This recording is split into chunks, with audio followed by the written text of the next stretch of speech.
don't drag it. 1, 2, let's go. Loyola,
executives of GETS, Abi.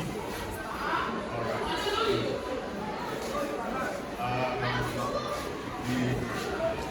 The gentle ladies of the press,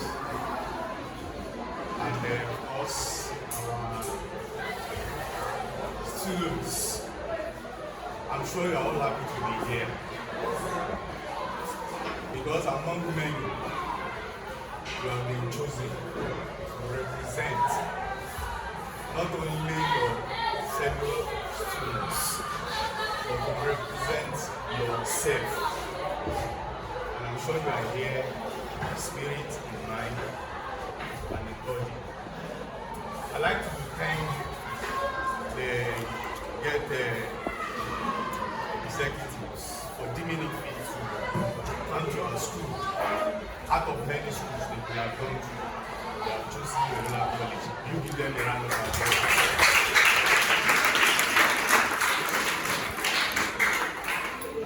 And since you are ambassadors, the synonym of ambassador is what? Representatives. I would like you to say it, everybody. Very good. So you'll be representing all that they have been teaching, all they have been acting to you. And you are not only to make use of them for yourself, but you also teach others.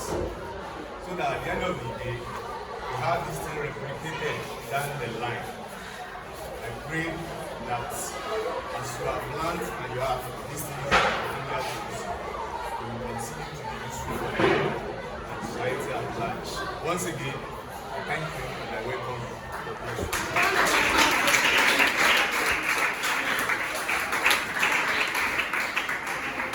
Up next, we have the presentation of one girl from the project coordinator herself, Mrs. Loyola. A round of applause.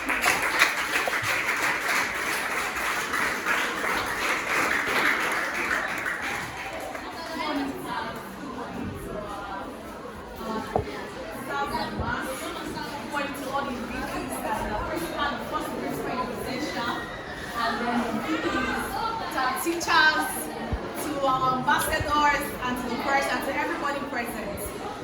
I bring you greetings from the management and the entire staff of my organization, GETS. The full meaning of GETS is Global Emerging Pathogens Treatment Consortium. Can we all say it together?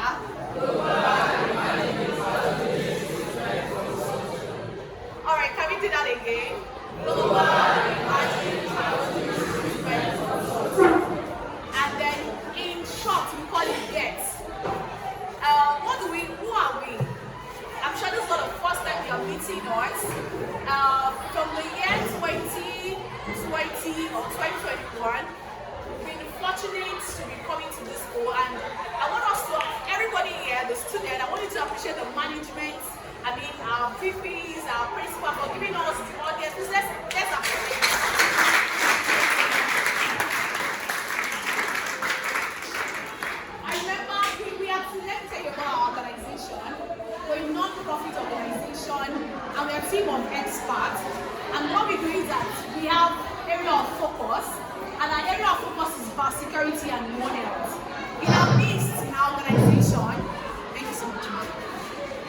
Let me appreciate Mark.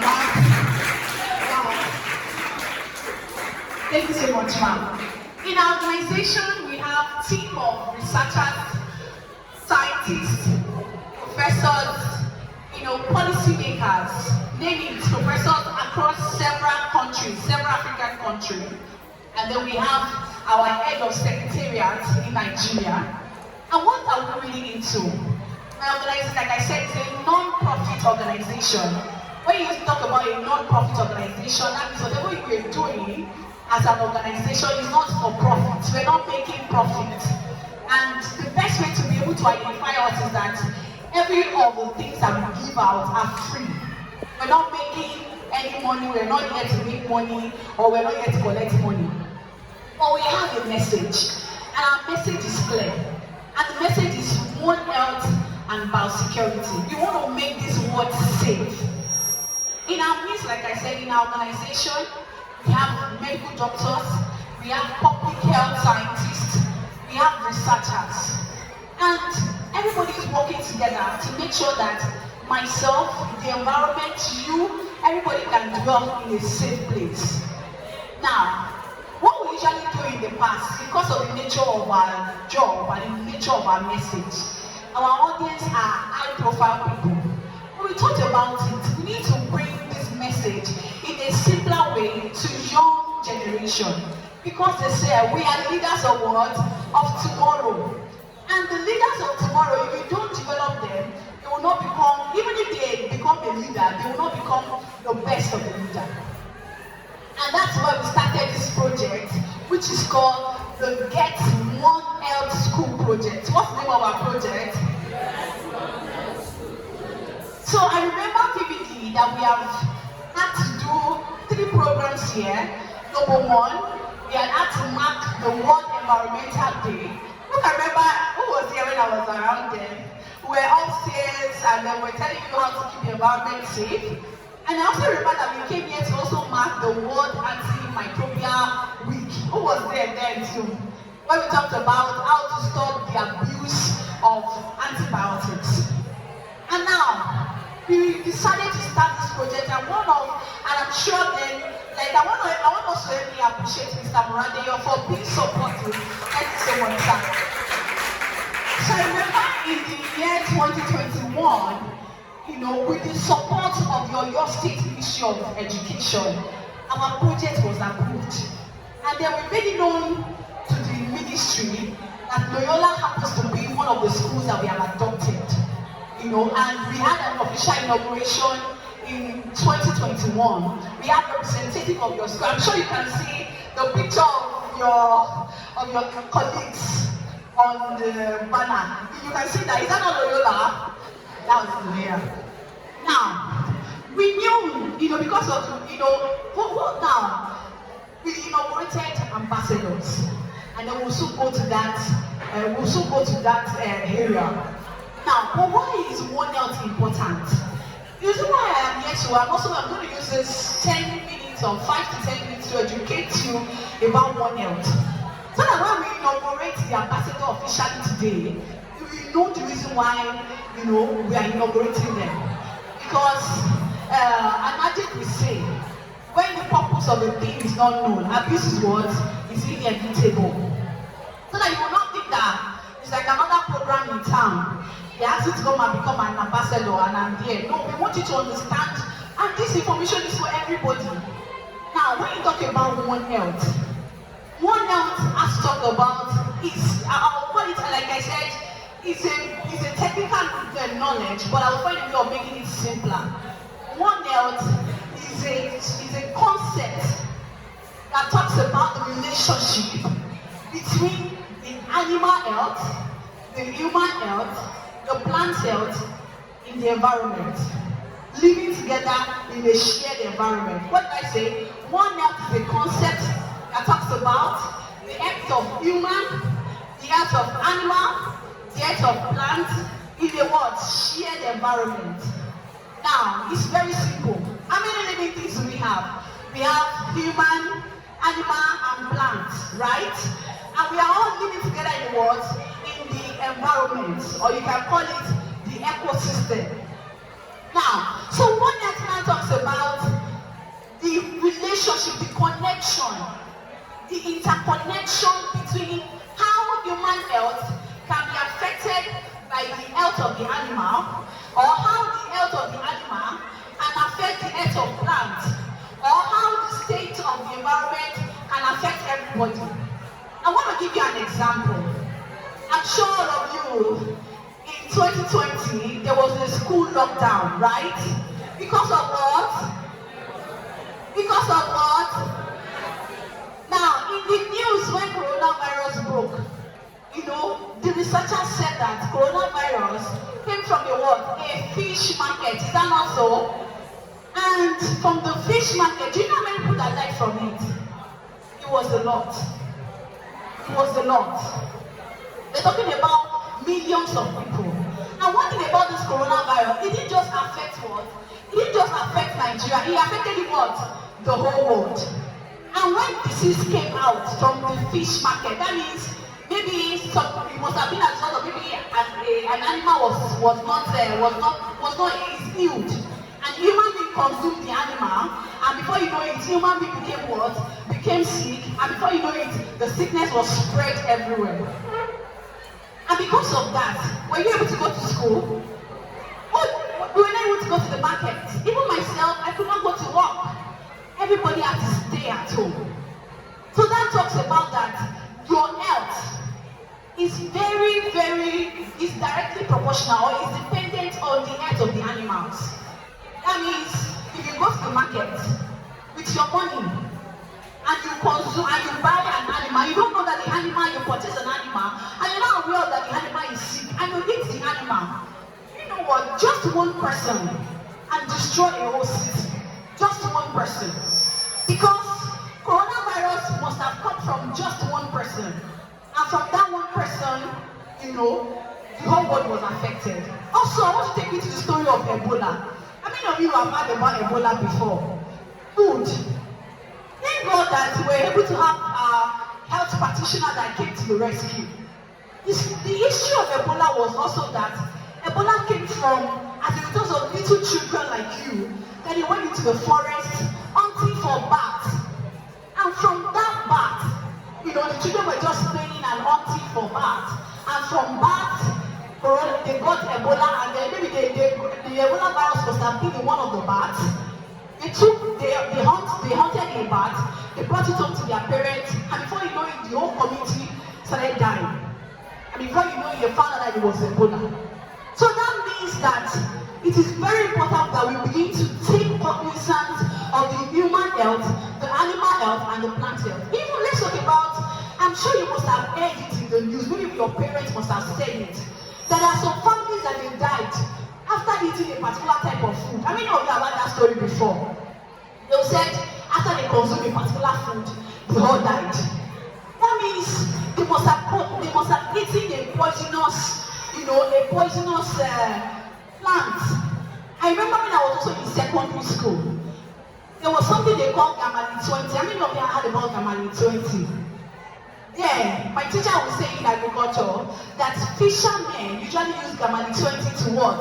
To catch fish. They will pour Gamali 20 into the river so that the fish will all die, the fishes will flow, and then they will carry it to the market. How many of you have heard that story before? Then I remember that my teacher would say that we are not meant to use poisonous material for fish harvesting. Now, I am sure that you will now see that if an animal is sick, it is very easy for one person to contract disease, that same disease from the animal. If you eat an unhealthy plant, it is very easy for you to also what? Contract disease from the plant. And that's why we are preaching the message of one health. Now, it might look simple. Somebody might say that the animal we eat in my house, they are good ones. But if you are eating good animals, if you are the one eating, maybe your parents are very cautious, your parents are educated, they don't buy things that are bad from the market. But what if your friend has eaten that same animal and has gotten that diseases? People that got COVID-19, some of them they don't even step out of their house. But because of a neighbor, came and say, mommy, that's how they got it.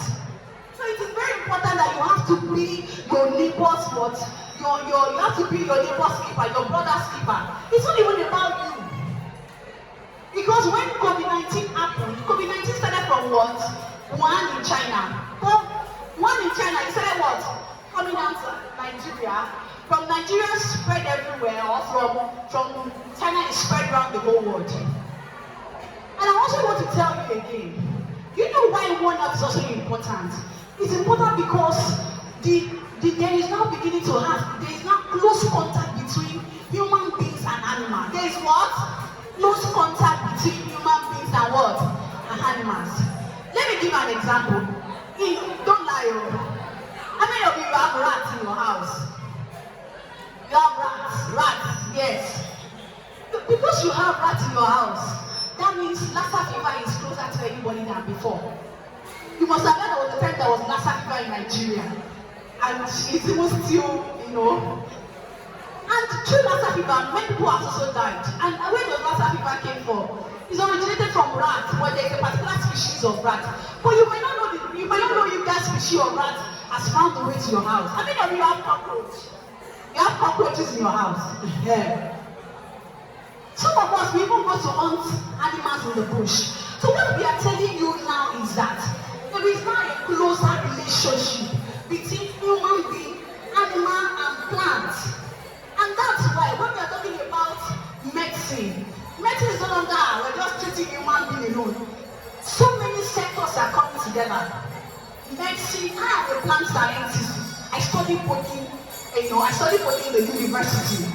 I'm a plant scientist. We have veterinary doctors. We have human doctors. Everybody is now working together because there is no way human being can be healthy without animals being healthy, without plants being healthy, and without the environment was being healthy. Everything has to be healthy. Now I want to say that there is no way human being can be healthy without animals being healthy, without plants being healthy, and without the environment being healthy. Now, if you not talk to me now, how do we now know about the health of the environment? How many of you know about climate change? Like you heard about climate change before. Climate change also talks about the health of what? Of the environment. That is why they tell you, don't burn bushes. Don't dispose your refuse inappropriately. Everything we are saying is talking about one health. Because, for example now, let's say somebody is burning a bush here. And you are inside this lab. The smoke not going to affect you. Before you know it, you might start to what? You might start to cough. Before you know it, you start inhaling what? Poisonous gas inside. And before you know it, the person can become what? Sick. So that's what we're talking about. Healthy human, healthy animal, healthy plants, and healthy what? Environment. And that's what we started this project. So this project is to enlighten us about how humans can be healthy, about how plants can be healthy, about how animals can be healthy, and about how the environment can be what? Healthy. And when everybody is healthy, what will happen? Everyone will be safe. There won't be diseases. COVID-19 will go. Ebola will go. Everywhere will be safe. Are we together? So that's